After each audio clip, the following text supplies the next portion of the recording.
The board will now come to order. Madam Clerk, please call the roll. Alderwoman Tyus, Alderwoman Flowers, Alderman Bosley, Alderman Moore, Alderwoman Hubbard, Alderwoman Ingracia, Alderwoman Young, Alderman Conway, Alderman Ortman, Alderman Vollmer, Alderman Villa, Alderman Arnowitz, Alderwoman Howard, Alderwoman Florida, Alderwoman Behringer, Alderman Rhodey, Alderman Kennedy, Alderwoman Davis, Alderman Schmid, Alderman French, Alderman Boyd, Alderman Vaccaro, Alderman Ogilvie, Alderman Cone, Alderman Williamson, Alderman Carter, Alderwoman Cruson, President Reed, Here. Alderwoman Tyus, Alderwoman Hubbard, Alderman Rhodey, Alderman Kennedy, Alderwoman Davis, Alderman Ogilvie, Alderwoman Cruson, 21 present. A quorum being present, we will be led today in prayer by Sister Carlene from Our Lady of Holy Cross in Bading, the beautiful Second Ward.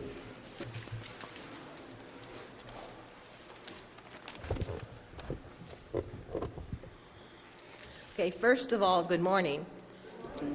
And I want to thank you for the invitation to be here with you this morning. And thank you personally for your service. Let us take a minute of silence and quiet to get in touch with our own spirits.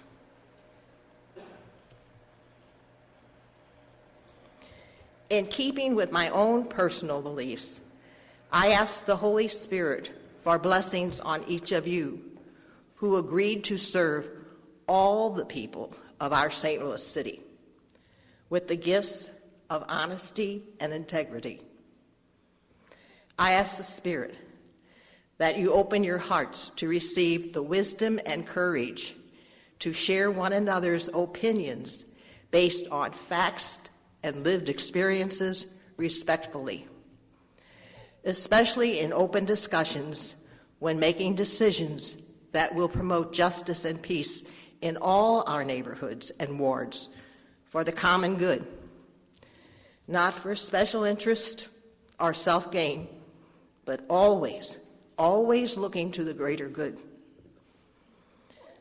I ask the Holy Spirit to lift your spirits as you begin your deliberations today and the coming days.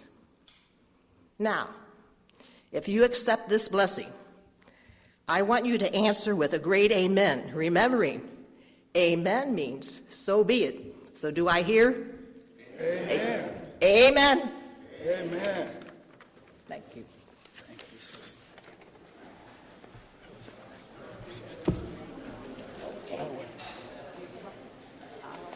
Pray for every day.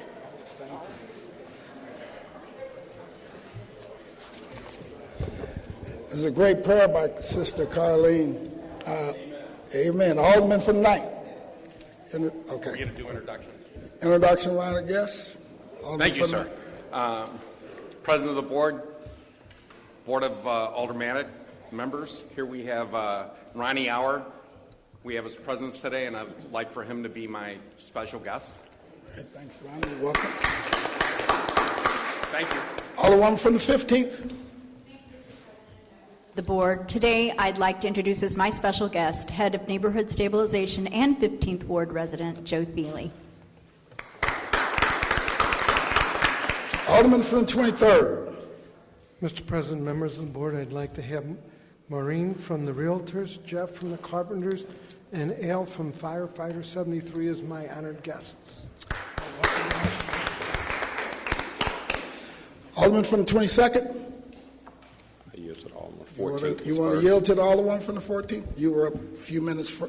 Thank you, Alderman From Boyd. the 14th, you're recognized. Good morning, President Reed and members of the Board of Aldermen. I'd like to have for my special guest this morning Senator Harry Kennedy. He is also the committeeman for the 14th Ward. Good morning, Mr. Kennedy. Alderman from the 22nd. Thank you. Good morning, Mr. President, members of the board. I have as my special guest this morning Mr. Leroy Grant and Chris Pickle with AT&T. Also, thanks for yielding to the Alderwoman from the 14th to Alderman. Alderman from the 12th. Thank you. Good morning, Mr. President, members of the board. I'd like to introduce as my special guest today Brian Sullivan.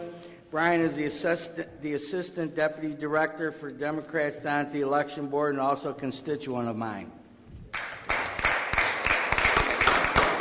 Alderman from the 3rd. Members of the board, I'd like to introduce as my special guest James Hudson, who's one of the best block captains in the entire Hyde Park area. James Hudson. Alderman from the 7th. Thank you, Mr. President. Members of the board, I'd like to introduce as my special guest today Barbara Geisman, Stephen Stogel, Randy Freeman, and Bill Bolster.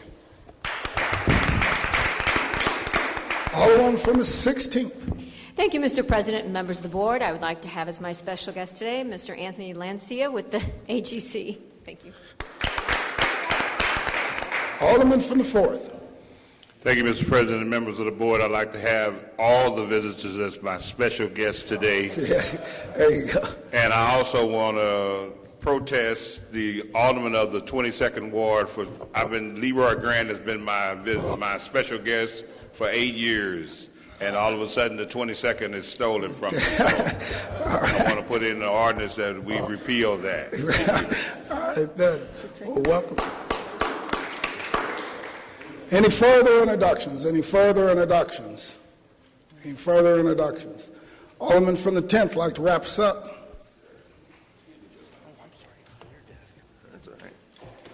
Thank you, Mr. President. Members of the board, as we're gathered here on April 14th, this is the day in 1846 that the Donner Party started their ill-fated journey west from Springfield, Illinois, proving that if you don't ask for directions, the trip could cost you more than an arm and a leg. Thank you. Ooh.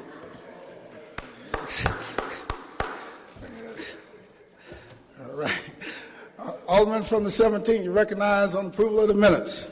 Yes, Mr. President, I move that we approve the minutes of our last meeting. Moved by the Alderman from the 17th, seconded by the Alderman from the 20th. Any discussion? All in favor signify by saying aye. Opposed, motion carries. Report of city officials. Report of city officials can be found in sections A, B, and C of the agenda and have been placed in all aldermen's mailboxes. Okay. We will dispense with line item 7. Would anyone like to take any bills off of any of our informed calendars? Alderman from the 22nd, you recognize. Thank you, Mr. President, members of the board. I'd like to place Board Bill 292 on the third reading final passage calendar. Third reading final passage. Yes. Madam Clerk, please make note of that change. Move Board Bill number 292 to third reading final passage. The tail end of third reading final passage calendar. So noted. Would anyone like to take any of further bills off of any of our informal calendars? Would anyone want to take any further bills off of any of our informal calendars? We dispense with line item 8. We also would dispense with line items 10 through 14, perfection consent. Board Bill 251, sponsored by Alderman Kennedy, an ordinance directing the Director of Streets to temporarily close, barricade, or otherwise impede the flow of traffic at Whittier Street at the northeast corner of McPherson Avenue and Whittier Street at the southwest corner of McPherson Avenue and Whittier Street, and containing an emergency clause.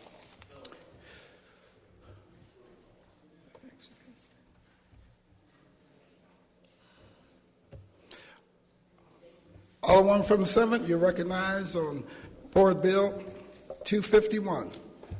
Thank you, Mr. President. I move for passage of the perfection consent calendar. It's been moved by the Alderman from the 7th, seconded by the Alderman from the 20th, that we perfect the aforementioned bills. All in favor signify by saying aye. Opposed, motion carries. That's the extent of perfection consent.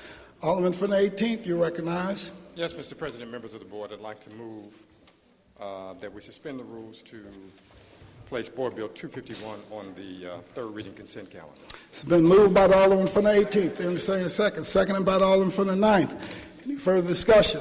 Madam Clerk, please call the roll. Alderwoman Tyus. Alderwoman Flowers. Alderman Bosley. Alderman Moore. Alderwoman Hubbard. Alderwoman Ingracia. Alderwoman Young. Alderman Conway. Alderman Ortman. Alderman Vollmer. Alderman Villa. Alderman Arnowitz. Alderwoman Howard. Alderwoman Florida. Alderwoman Behringer.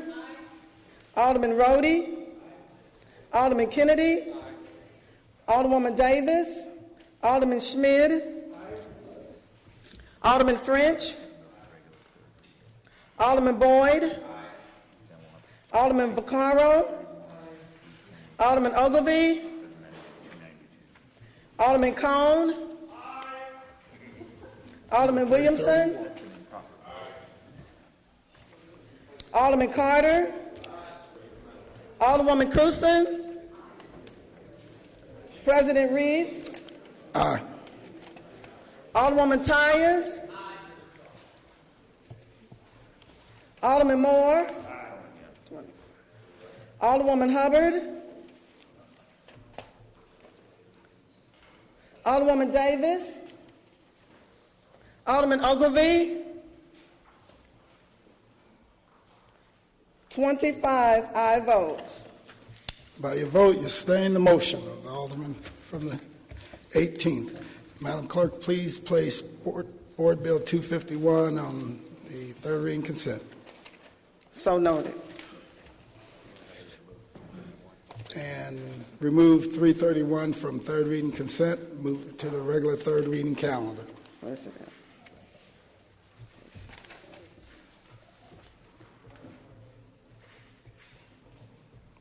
Did you get 331? Okay. 331 from the regular third reading, from third reading consent to the regular third reading calendar. So noted. Okay. We dispense with line item 16, third reading consent. Board Bills 277, floor substitute, 320, 291, 316, committee substitute, 332, and 251. Alderman from the 17th, you recognize on the motion for the third reading consent calendar. Mr. President, members of the board, I move that we accept the third reading consent. Moved by the Alderman from the 17th, seconded by the Alderman from the 22nd. Any discussion? Madam Clerk, please call the roll. Alderwoman Tyus. Alderwoman Flowers. Alderman Bosley. Alderman Moore. Alderwoman Hubbard. Alderwoman Ingracia. Alderwoman Young. Alderman Conway. Alderman Ortman. Alderman Vollmer. Alderman Villa. Alderman Arnowitz. Alderwoman Howard. Alderwoman Florida. Alderwoman Behringer. Alderman Rhodey. Alderman Kennedy. Alderwoman Davis. Alderman Schmid. Alderman French. Alderman Boyd. Alderman Vaccaro. Alderman Ogilvie. Alderman Cone. Alderman Williamson. Alderman Carter. Alderwoman Cruzen. President Reed. Aye. Alderwoman Hubbard. Alderman Ogilvie. 26 aye votes. By your vote, you sustain the motion of the Alderman from the 17th and third read and finally passed the aforementioned bills. Third reading, report of engrossments.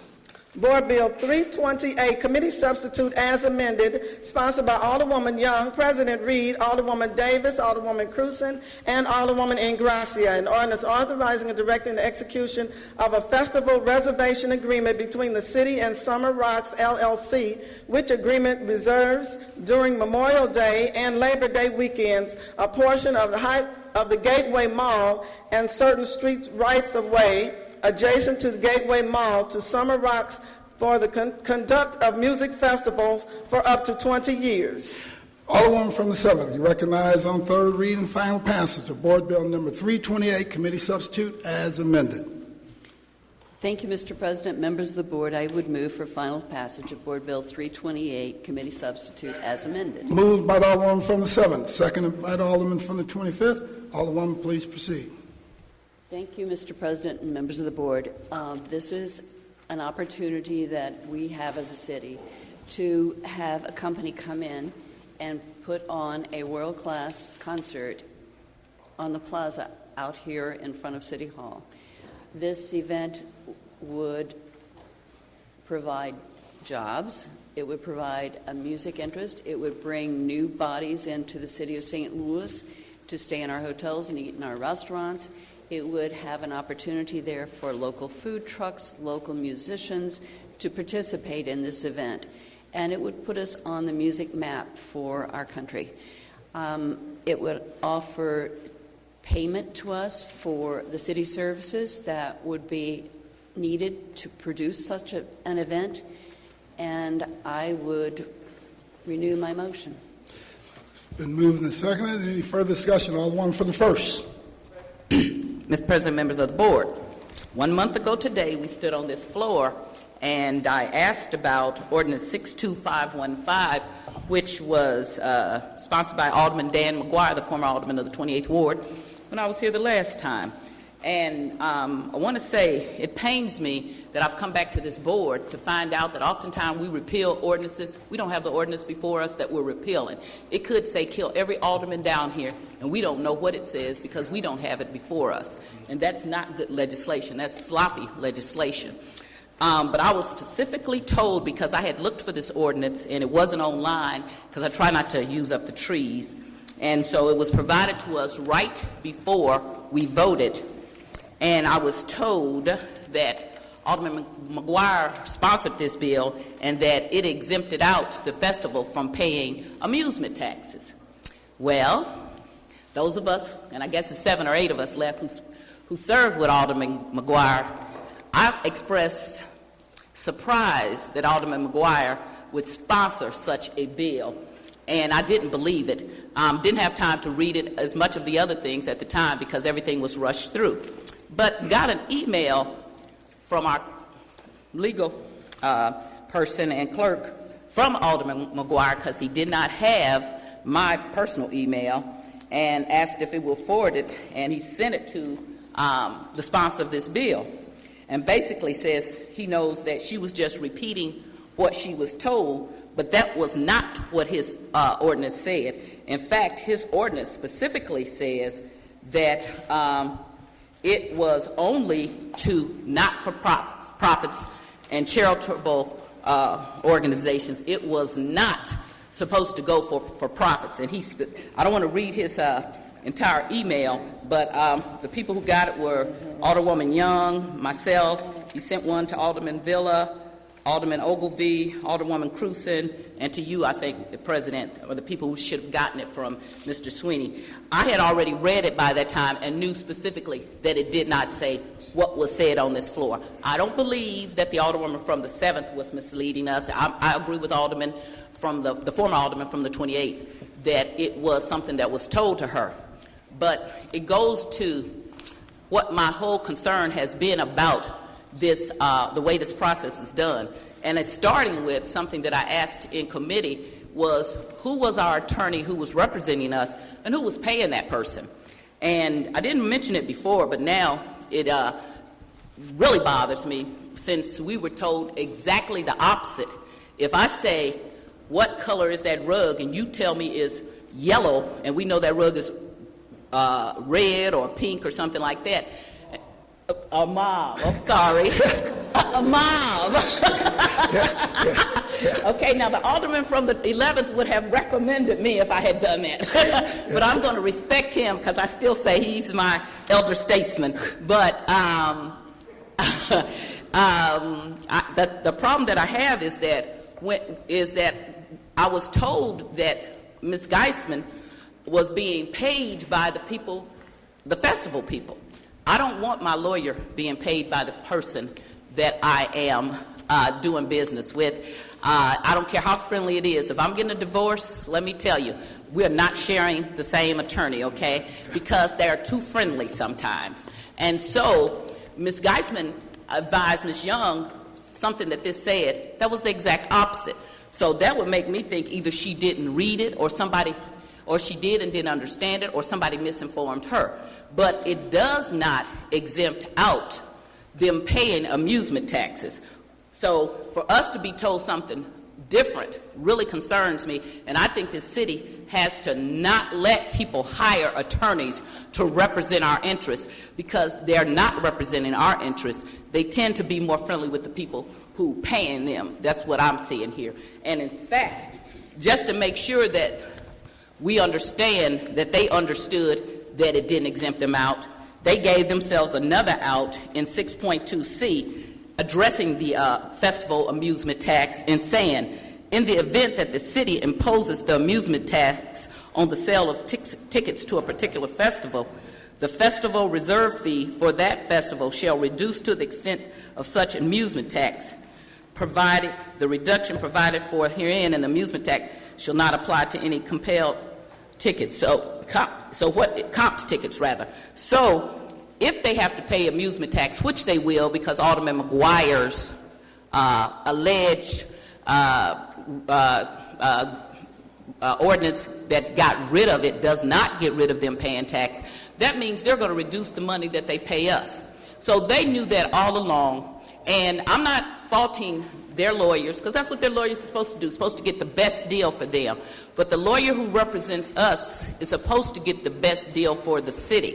And I really find a problem with the fact that we keep exempting people out of paying the amusement tax. So who pays the amusement tax? Why do we have an amusement tax? If we exempt out the boxers, if we exempt out the festivals, well, either get rid of the amusement tax or be fair in the way we're going to do the amusement tax. So I have a problem with that, but I have an even greater problem with our lawyer telling us that it says something, our alleged lawyer telling us that it says something that it does not.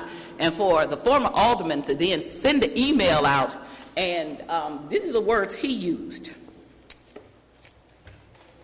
I want you to hear what he said. And since we used his name, I know, dear Phil, this is Dan. I was told my name came up in debate March 14th, and I happened to catch the cable cast of the meeting.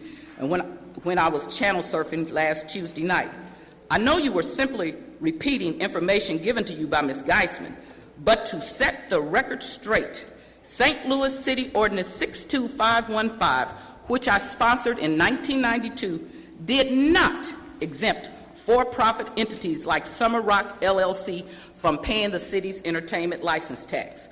For Ms. Geisman to imply otherwise was disingenuous at best.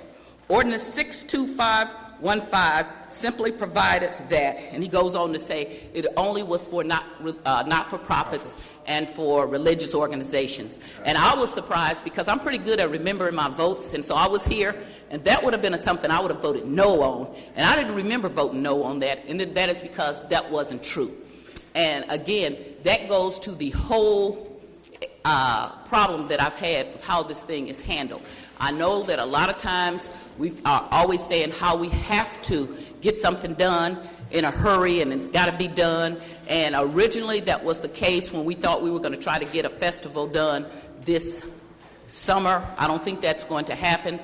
But if we have a lawyer that can't tell us what's correctly in the bill, we're not being represented. And I did spend our time off going through a lot of other things I have problems with, but just want to bring that one up because I don't think that's fair for us to be saying what something says and a lawyer telling us that and us relying on that. and then it'd be the opposite. And for a former member of this board to send and say, oh, that's not what happened, that makes us look bad to me. That's sloppy legislation, and we ought to never have that happen again. And we ought to have when I first came here, if you wanted to repeal something or you referred to an ordinance, it had to be on the desk so that you could respond to it and so that you would know what's going on. So that is the problem that I have with people telling me one thing and saying another. And that's why I'm glad that we have these things taped, because people get to see what we're doing and actually challenge and question what we're doing. That's not fair. It's not good legislation. I will, just on that alone, besides other things, I would have voted no against it. I don't like how it got suspended. I think those of us who were going to vote no were not correctly informed about the whole suspension thing. So I think this has been a rushed piece of legislation, and people have used anything they could to get it done, and that is not good legislation. We have a responsibility to the city to try to bring the best legislation that we can, and has to be fair, has to be honest, and we have to be represented.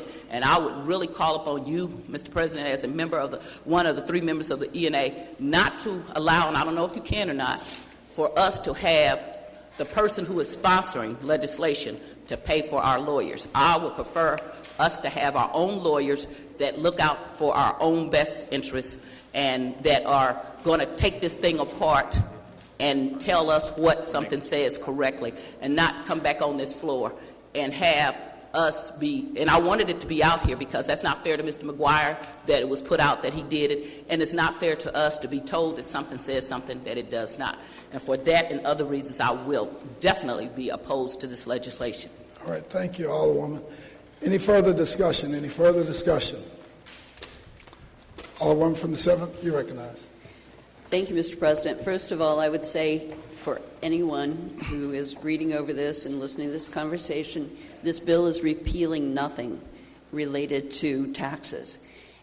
In fact, the conversation about the taxes and Alderman McGuire's actions actually occurred because Tom Nash, who was the collector of revenue, as I recall, or license collector at the time, started to impose a tax on the musicians.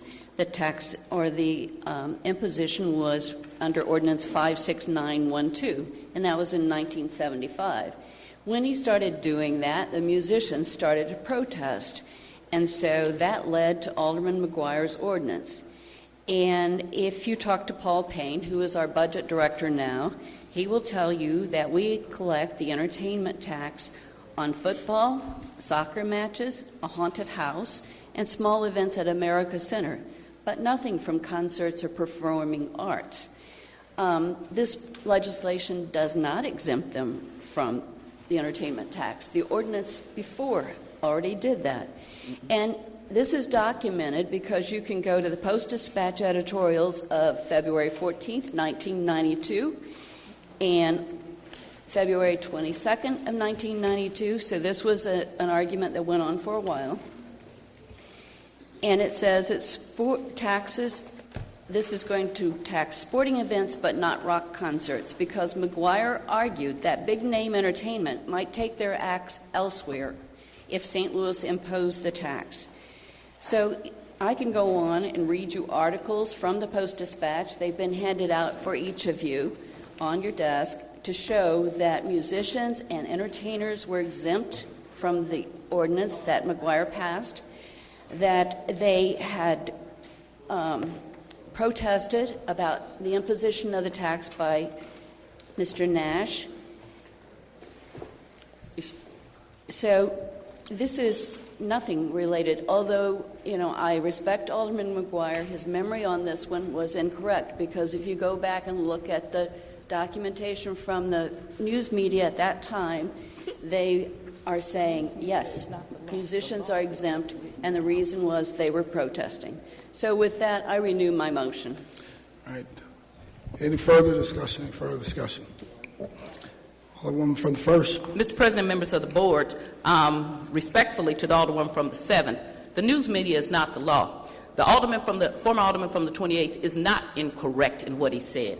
He is exactly correct in what he said, because I have the ordinance here before us, And he specifically talked to about not-for-profits and religious organizations. Now, the Post-Dispatch often takes things, and the media gets them wrong, pronounce names wrong, spells names wrong, implies something. But what our law says, and what the taxes imposed by this chapter shall not be levied upon any religious, educational, or charitable organization or otherwise undertaking included as taxable under Section 8.08 and on and on. Whereas a substantial part of the net received derived are solely used for religious, educational, charitable purposes. And it goes on to determine whether a religious, educational, or charitable purpose exists. The collector may require the production of all relevant documents. So the Post could go on, but this ordinance, which is the one that I asked about, and it may not be repealing it, but I asked about this when he couldn't get it at the time, was the one that I told that was told that Alderman McGuire passed to get rid of it. They're not charitable, they're not a religious, and they're not an educational. So it spoke very, very specifically to what it was doing. So whatever the Post-Dispatch and all of that says, just go pull the ordinance and read it for yourself if you don't think I can read. It does not address that, and that is why we have in here, because they understood that. So just in case it was thought to be something different or it came out something different, they covered that by making sure they didn't pay that amusement tax. Because if they really believed in that, you would need that particular phrase in that contract. There's a reason for that. And I was told that it did, and the Post-Dispatch saying something or going about what it says has nothing to do with what the actual language says in the ordinance, and at that time it was a board bill, and it spoke to religious, educational, or charitable purposes. So I want to know, are they religious, are they educational, are they charitable? Because if they are not, this ordinance does not apply to them, and unless there's some other ordinance that we don't know about that exempts them, then they would have to pay it, except for we specifically exempt them through another loophole. All right. Any further discussion? Any further discussion? Any further discussion? Alderman from the 7th, you're now recognized to close. Are we certain? Yes. You weren't recognized to close first time. You're recognized to close now. I would say that, again, we can stand and argue this, but the reality is the budget division, the license collector, does not collect that amusement tax on any concert or musical venue. That the Nash started,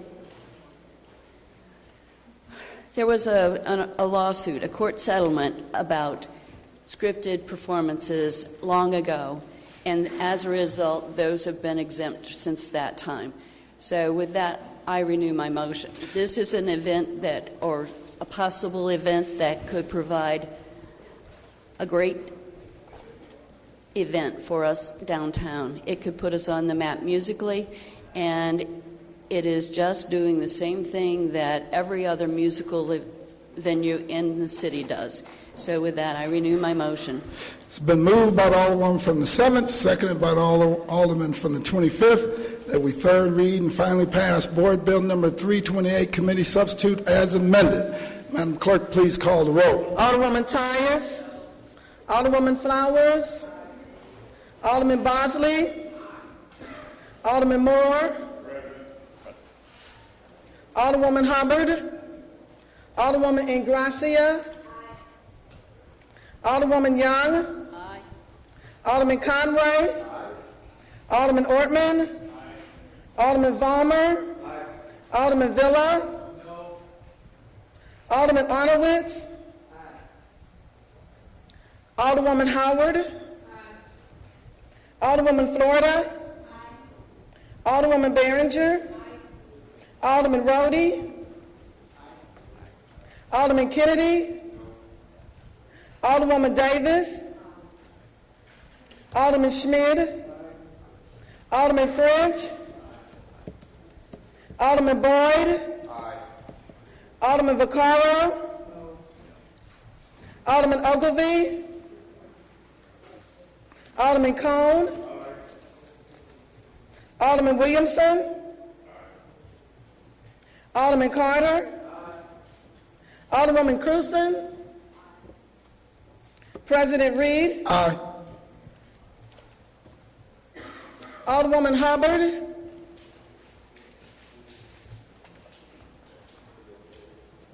Alderman Ogilvy. 21 aye votes, 4 no votes, 1 present. By your vote, you sustain the motion that Alderwoman from the 7th and 3rd read and final pass the aforementioned bill. Board Bill 292, sponsored by Alderman Boyd, an ordinance approving a blighting study and a redevelopment plan for Edsel Place 5 redevelopment area and containing a severability clause. Alderman from the 22nd, you recognize on 3rd reading and final passage of Board Bill number 292. Thank you, Mr. President, members of the board. Board Bill 292 is a redevelopment plan that supports it. I'm sorry. Yeah. I move for 3rd reading, final passage of Board Bill 292. Moved by the Alderman from the 22nd, seconded by the Alderman from the 20th. I guess I got overly excited about this that's project. All right. That's all right. Better take a step back. We were going to get to again, it's a $3.2 million housing development in the 22nd Ward along Edsel and Hamilton. It's known as the Edsel Place 5. It's going to renovate 40 housing units, bring them back up to quality housing standards, and it's going to include 6 new buildings, creating 20 additional residential units. So we're real excited about moving people back into the 22nd Ward and just being part of changing St. Louis and putting St. Louis first. And I ask for your support. All right, thank you. Any further discussion? It's been moved by the Alderman from the 22nd, seconded by the Alderman from the 20th, that we 3rd reading and final pass Board Bill number 292. Madam Clerk, please call the roll. Alderwoman Tyus. Alderwoman Flowers. Alderman Bosley. Alderman Moore. Alderwoman Hubbard. Alderwoman Ingracia. Alderwoman Young. Alderman Conway. Alderman Ortman. Alderman Valmer. Alderman Villa. Alderman Arnowitz. Alderwoman Howard. Alderwoman Florida. Alderwoman Behringer. Alderman Rhodey. Alderman Kennedy. Alderwoman Davis. Alderman Schmid. Alderman French. Alderman Boyd. Alderman Vaccaro. Alderman Ogilvy. Alderman Cone. Alderman Williamson. Alderman Carter. Alderwoman Cruzen. President Reed. Aye. Alderwoman Hubbard. Alderman Conway. Alderman Ogilvy. 25 aye votes. By your vote, you sustain the motion. Alderman from the 22nd and 3rd reading and final pass Board Bill number 292. Board Bill 331, sponsored by Alderwoman Behringer and Alderman Vaccaro, an ordinance pertaining to public nuisances, repealing ordinance 68535, and enacting in lieu thereof a new ordinance establishing procedures for the abatement of public nuisances identified by the Public Safety Director and establishing an occupancy list requirement containing definitions, penalties, and an emergency clause. Alderman from the 16th, you recognize on 3rd reading and final passage Board Bill number 331. Thank you, Mr. President, members of the board. I move for 3rd reading and final passage of Board Bill 331. Moved by the Alderman from the 16th. Entertain a second on that motion. Seconded by the Alderman from the 23rd. Any discussion? Thank you, Mr. President. I would just like to remind people this is a very small change in our public nuisance ordinance that has to do with what's called rent roll, so that when someone who owns property that's already in the process, we will know who is actually living in that property. Thank you. Any further discussion? Alderman from the 1st. Mr. President, members of the board, I don't disagree with what she's trying to get at. I don't believe this is a good piece of legislation. Over the break, I did take it to trial attorneys. I actually have done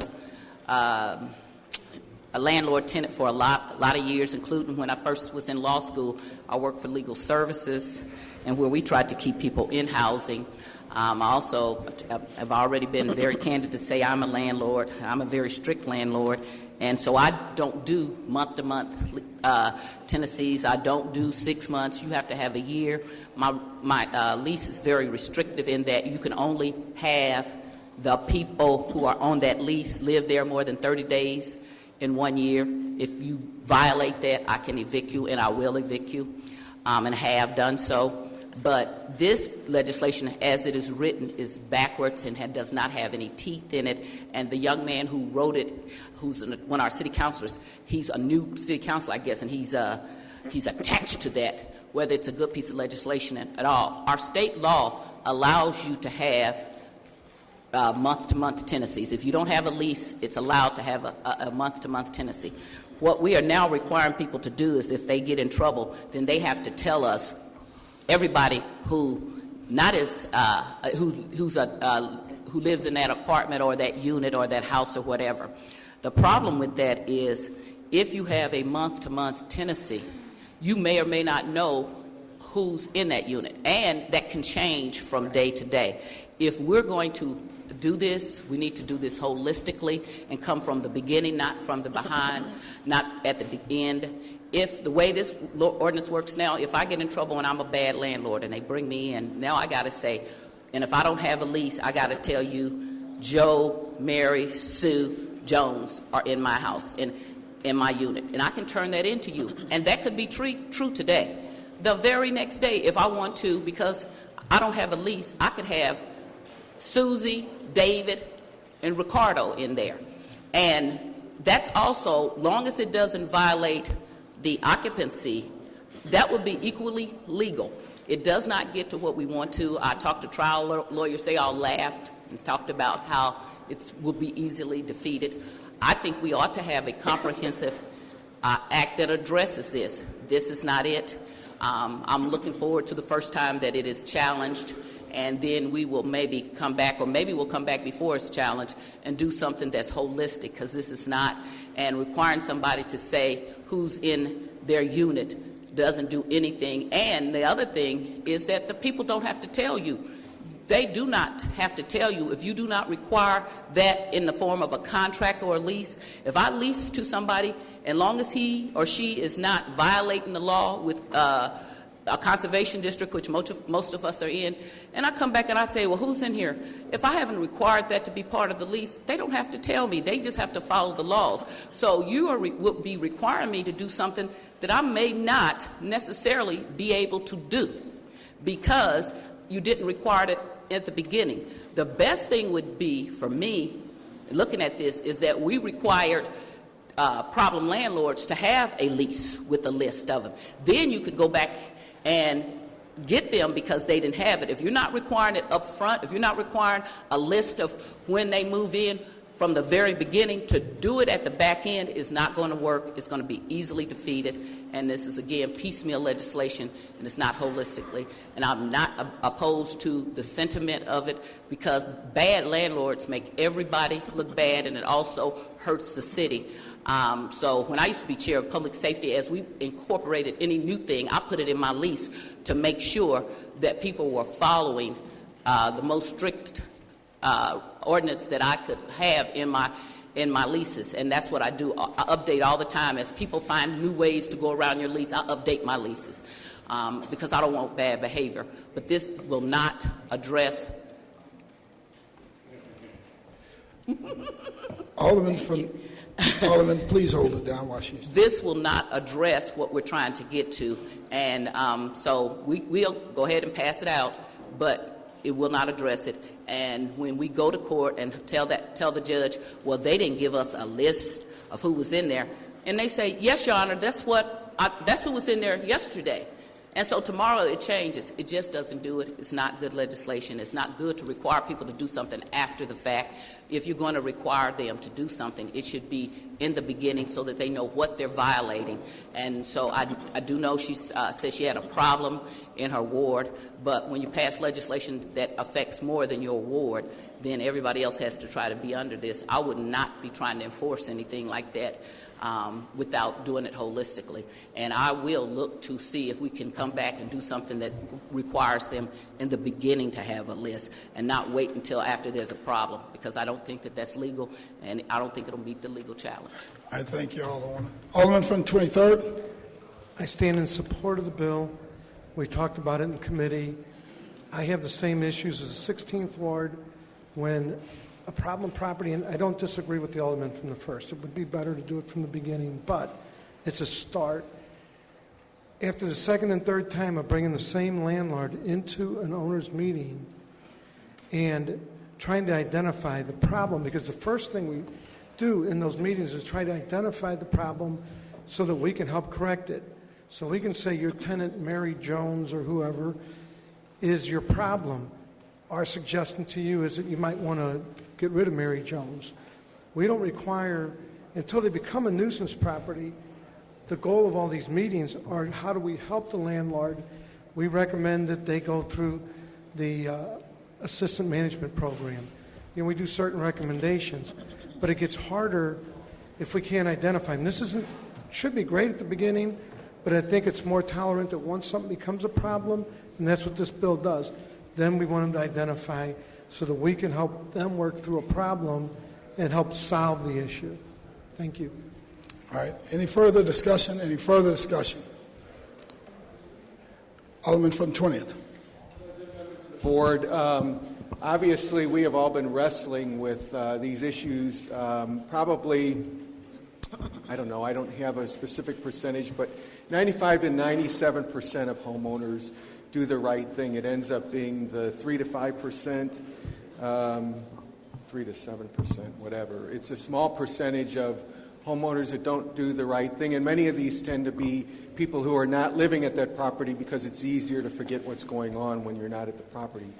There's been a long history with regard to the problem property nuisance property legislation we've had down here. We started out with a process that was very difficult because if you wanted to really deal with the property, you either had very difficult time frames to deal with, or you had to get a petition that would be signed by all the surrounding neighbors and that sort of thing.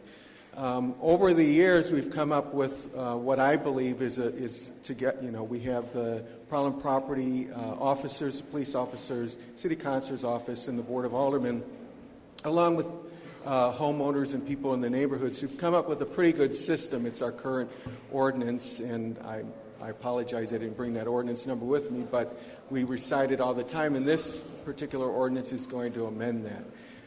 And that ordinance does have some provisions with regard to landlords or owners of property who fail to deal with the nuisance problems at their property.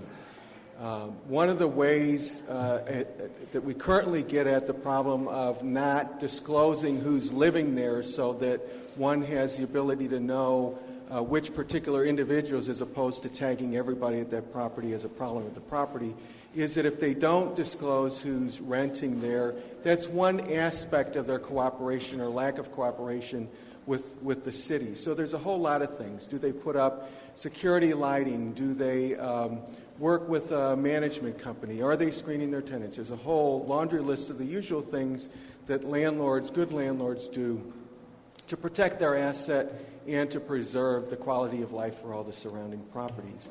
When the landlord fails to disclose the rent roll currently, that's one more thing to look at in terms of whether they get a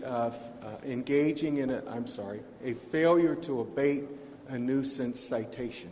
So as part of our problem property process, not only the tenant and those who are in that property who they might have invited into that property get an engaging in a nuisance citation if after 30 days and constant reminders and so forth they continue to engage in that activity. The owner of the property can also get a failure to abate citation on that property.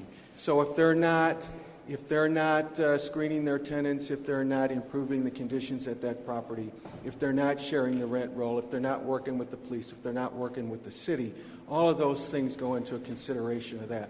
Further, if they've gotten a lot of notices and if they've been brought into the police station for a meeting to discuss how they're going to improve their property and they continue to get these failure to abate and engaging in a nuisance sorts of citations, it can go to an administrative hearing judge to see if this is a continuing nuisance and ought to be a property that ends up being closed down for the health and safety and protection of that entire neighborhood. So currently we do have a process getting at that rent roll. I'm not opposed to an effort to try to improve that. I tend to agree with my colleague from the first ward, I almost said 20th ward, to look at it at the front end. But I just sort of wanted to explain that there is currently a process to get at that. This basically is a change to say that a landlord's failure to give that rent roll is basically, in my mind at least, the same thing as allowing your tenants to continue to misbehave. I think that's legally, I think that's a huge change. In terms of how we look at it, it probably seems like a minor change, but it is a substantial change with regard to how we're looking at these properties. I will be voting in favor of this, but I did want to explain that we do have a means currently to try to get at that problem. All right, thank you. Any further discussion? Alderman from the 4th. Mr. President, members of the board, I think that we're a bit overworked. We have one problem property officer, Deborah Williams, in the entire city of St. Louis. She can't handle my ward. My ward, the nuisance property that's in my ward, we need to identify the nuisance people, whoever the nuisance tenants are, and they should have almost like a tag on them. We should have a record to show who are bad tenants and who are not bad tenants. But the deal is that if we continue to have the nuisance people like we have, and I don't want anybody to Facebook me or YouTube me, but in my ward, my biggest nuisance is Section 8. And I want Section 8 to become Section 4 if you mess up. After that, you become Section 2. After Section 2, you become Section 0, and then you have to work your way back on, starting with 2, 4, and 6. I have a problem. Here is what we call, this is nuisance property after it's been shut down. This is nuisance property. I don't have to look to see which one I'm picking up. I just pick up any one of them because it's all over my ward. You know, when I've been over, I can hear the grunts because you know what I'm talking about. This is nuisance property. This is what happened to nuisance property. The scrappers get hold to it after we done put the people out with the landlord. They come into the police station. The landlords do and say they're going to abate the problem, going to take care of the problem. I got one of the biggest problems on the best street I have in my ward is Hammett Place. Just had a murder the other day because in one house in that entire block, in 4800 block, is just intimidating the whole neighborhood. And we just had a murder there, but it's nuisance property. They've been written up thousands of times, but they continue to stand out and do what they do. So I'm saying that we don't have enough support with what we have. We need to be talking about getting some more problem property officers and getting this problem straightened out. All right, thank you, Alderman. Alderman from the 1st. Mr. President, members of the board, if the alderman from the 20th would yield, please. Alderman from the 20th, will you yield for question to the Alderwoman from the 1st? Yes, I will.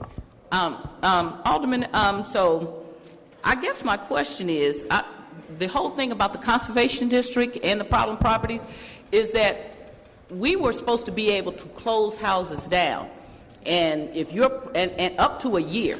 And I know the alderman from the 8th did numerous houses when I was here before. Okay, so has our problem been now that we are not able to shut the houses down? Is that what's going on? Because maybe I'm missing something here. Yeah. Because if we got a problem house and the landlord is not doing what he's supposed to do, why don't we shut these houses down? Sounds like we're talking about a number of things. First of all, the Conservation District, which is for certificates of inspection when there's a change in tenancy or change in ownership. Correct. The problem properties issue, which is with Deborah Williams when we have vacant properties with violations, building violations. And then now this nuisance property, some of us call it also problem properties when there's behavior that goes over an extended period of time, continues on. So The closing of a house, as you know, Alderwoman, is sort of the nuclear option and is used very infrequently. So when they meet with the owner of the property, the landlord, in most instances, they give the notice and tell them what's going on at their property. Usually the landlord takes care of it. Sometimes that means eviction, sometimes it doesn't. But in rare occasions, if it continues on, then it does go to an administrative hearing. And yes, they are still closing them down, and closing them down for up to a year. Sometimes they enter into the settlement, and it's a month or it's 6 months in order to try to clear that out and get rid of that situation. Okay, so what I'm saying, and I'm talking to you, I guess, specifically as an attorney, is that No, I do not practice law. Okay. I do landlord tenant. Okay. So, and I evict in a minute. So what I'm not understanding, so I'm trying to get to this, is so if we have a landlord who's a problem, and you don't want to do a nuclear option, but pretty much if you have a year's lease, you have the tenants in your lease, usually.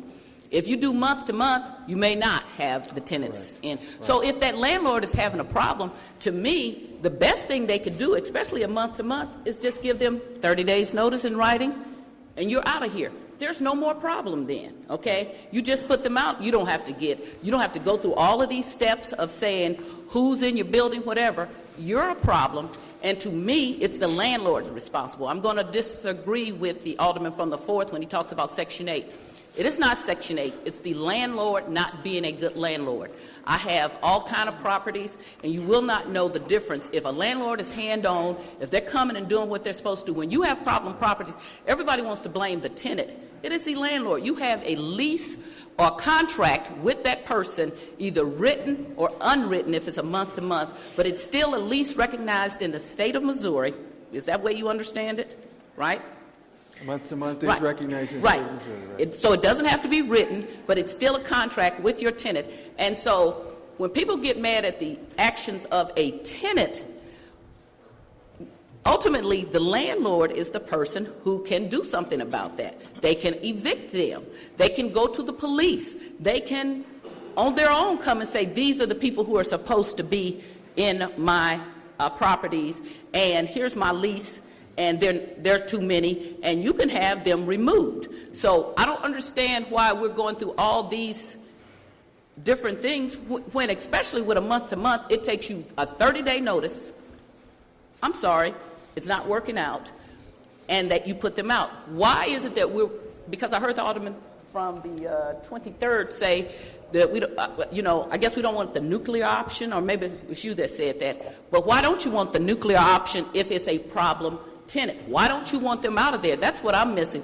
I want the nuclear option, and I let my tenants know that. The owner sometimes doesn't, Alderwoman doesn't want the nuclear... I'm sorry, I can't hear you. Sometimes the owner doesn't want the nuclear option because if you close down the property for a year, they're still required to pay the taxes and the upkeep, and yet they don't get any of the rent. I understand that, but and I'm a landlord, and I'm a property owner, but it is my responsibility to make sure that my tenants are not bothering the rest of the blocks.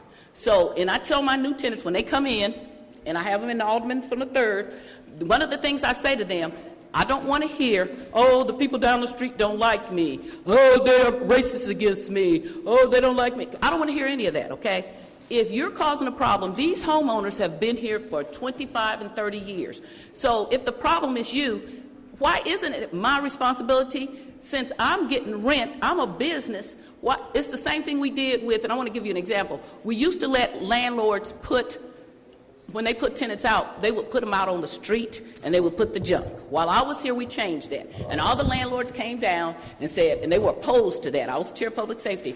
And so I argued back to them, I'm the person that made the contract with the tenant, so why shouldn't I now, because we have a problem, be able to just leave that junk out there? That's my responsibility as a landlord to get it up. So why isn't it also my responsibility as a landlord? Yes, that's hard when you have to close your buildings down.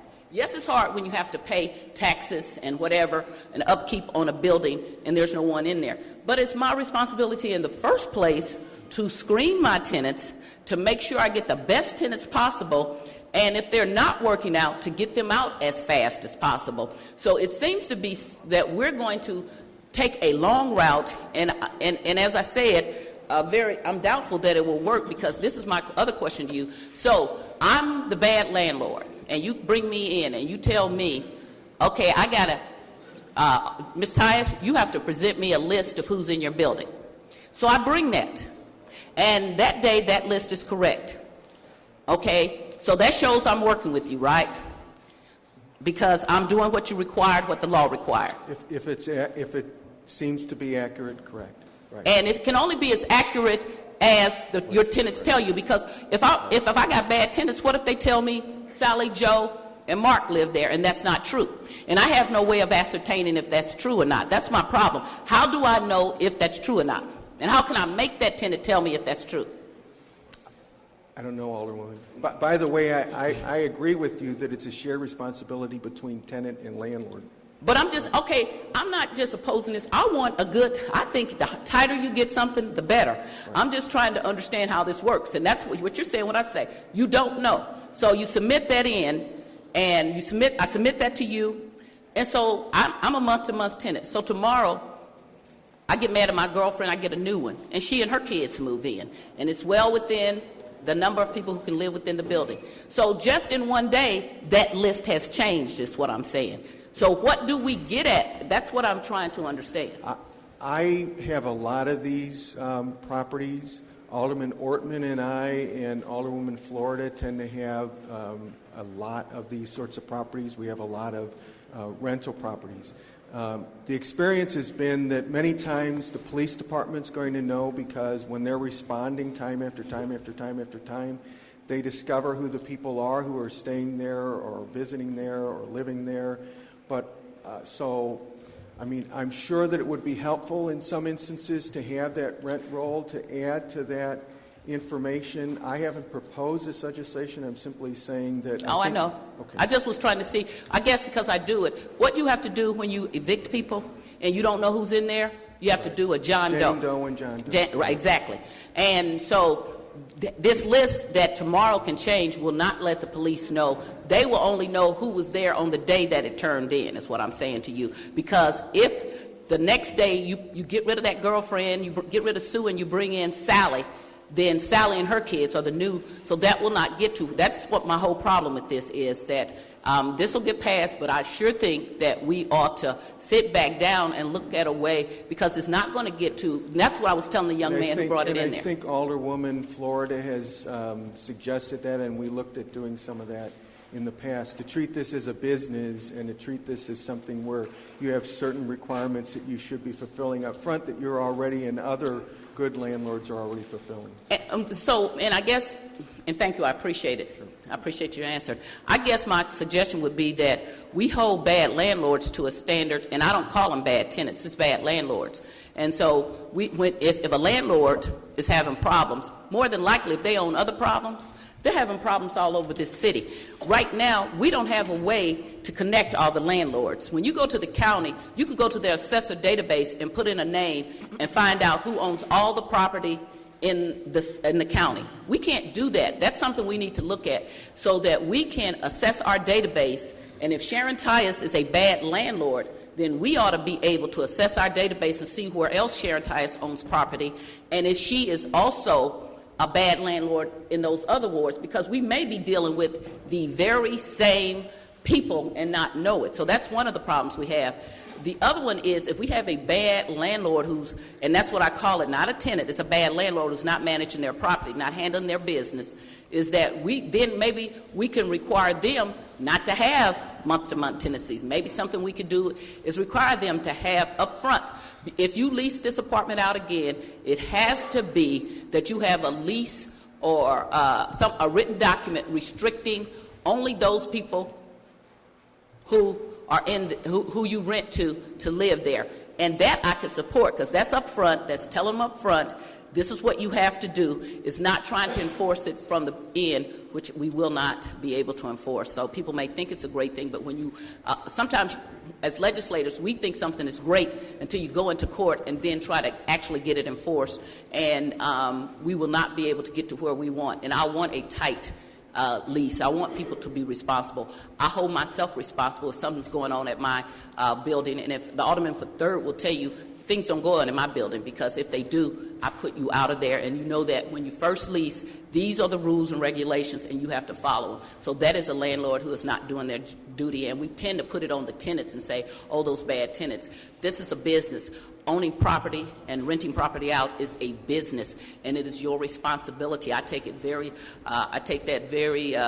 it's a very important thing to me that my buildings all look like I live in there, and that there not be any problems that happen that wouldn't happen at my house. And if they do, because sometimes you do just get a bad tenant, then you have the right to put them out as fast as possible, and that should be your responsibility. And not because I'm against the premise, but because I don't think this is going to work, is why I will not be supporting this legislation. All right, thanks. Any further discussion for the first time? Alderman from the 9th.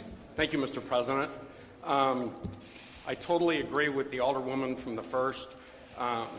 It could be Santa Claus today, it could be the Easter Bunny tomorrow.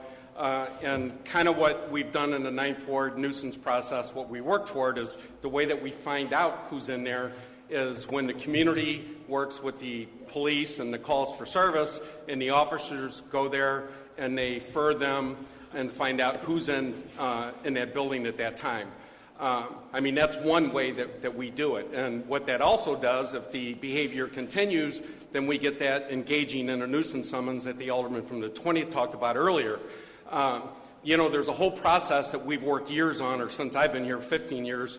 And with Alderman Carter, he was our ally as far as nuisance, and he's not here now, but he's also done a fantastic job, with the nuisance process.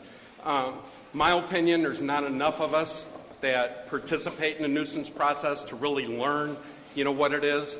If we don't have calls for service on a property, we cannot go after them. We can't do anything. And it's real easy. You can contact your problem property officer and request calls for service, and they can get you the calls on any address that's being a problem or that's there, and then go to the next step and either talk to the problem property officer or the attorney that covers your area and see where you want to go with it. The biggest way to hurt the landlords is with these summonses, and when they go to court, they get fined. Every time they go, they get fined. And if I were a landlord dealing with it, and I am a landlord, I don't put up with that behavior. I put them out right away. The names of the absentee owners, landlords, whatever you want to call them, we actually know because they're repeaters. Wherever they have property, normally there's a problem, and that's who the nuisance process deals with. It's not really hard, but we've come a long way. As far as this legislation, trying to get them to produce something, like I said, it could be Santa Claus today, it could be the Easter Bunny tomorrow, but where are we going to go with that? It may be a toy that the attorneys could try to deal with in court when they try to take the owner to court for not abating a nuisance. That's another summons that the owners get, after they get 30 days to try to abate the process. So, my opinion, this is on paper. I think it's, useless. It's not really going to help us. Like I said, it'll be a toy for the attorneys to get there, and it's one that I also can't support. All right, thank you. Any further discussion? Alderman from 16, you recognize to close. Thank you, Mr. President, members of the board. As I had said when I had introduced this bill, was that it was between myself, the problem properties officer, and the neighborhood improvement specialist. And they said it would be a tool to assist them. And all it does is that when we are in the process, it asks that we require the landlord tell us who lives in the building. The reason that is important, and it's not just important in the 16th Ward, is when the phone call comes in to 911 at 2 a.m. on a piece of property, the police need to know when they pull up to that building who lives there. And that's what this piece of legislation does. I am in agreement that we should do where we do it on the front end, but as of right now, and it happened last weekend in the 16th Ward, police get called to a rental property, everybody runs. We don't know who lives there. Rent roll, we would know who lives there. So I look for your favorable consideration for Board Bill 331. It's been moved by the Alderwoman from the 16th, seconded by the Alderman from the 23rd, that we third read and finally pass Board Bill number 331.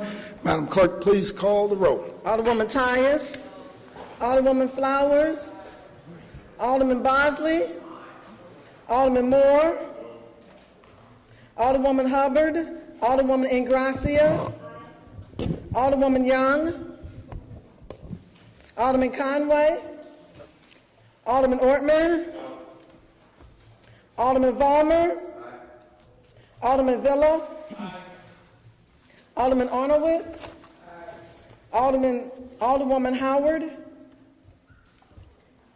Alderwoman Florida, Alderwoman Behringer, Alderman Rhodey, I didn't hear him. Alderman Rhodey,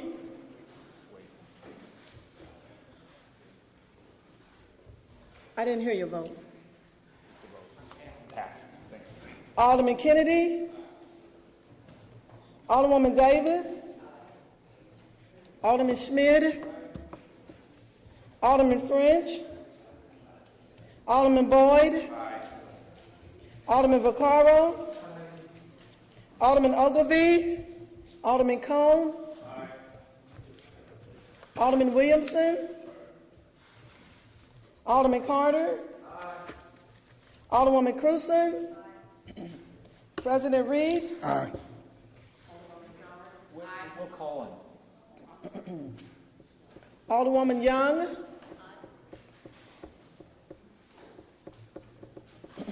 Alderman Conway. Alderwoman Howard. Alderwoman Florida. Alderman Rhodey. Alderman Ogilvie.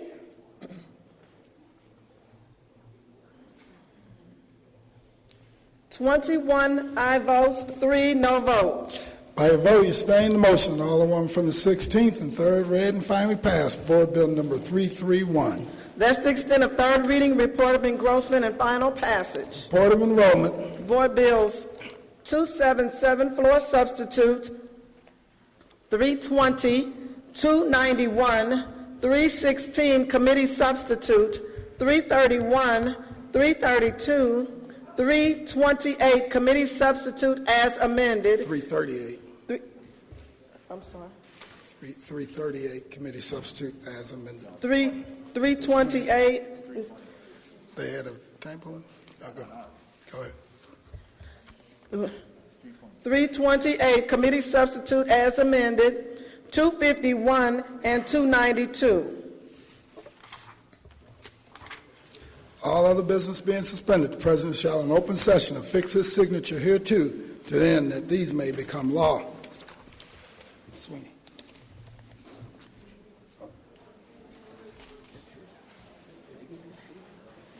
Which one?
Move for adoption of our courtesy resolution. Can I entertain a second on that motion? Seconded by the Alderman from the 12th. Any discussion? All in favor signify by saying aye. Aye. Opposed? Motion carries. We'll dispense with line items 21 and 22, miscellaneous unfinished business. We have none. Announcements. Tuesday, tomorrow, full board meeting, 10 a.m. in the chambers, and that's also the first meeting of the 2014-2015 session. There will be no meeting on Friday. That's the extent of my announcement. Any further announcements? Any further announcements? Alderman from the 17th, you recognize on the motion to excuse. Yes, Mr. President, I move that we excuse the alderpersons from the 5th and the 24th wards. Entertain a second. Seconded by the Alderman from the 25th. Any discussion? All in favor signify by saying aye. Aye. Opposed? Motion carries. Alderman from the 17th, you recognize on the motion to adjourn.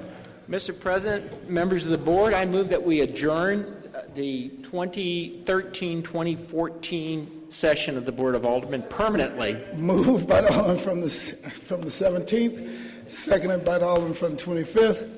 All in favor signify by saying aye. Aye. Opposed? Stand adjourned.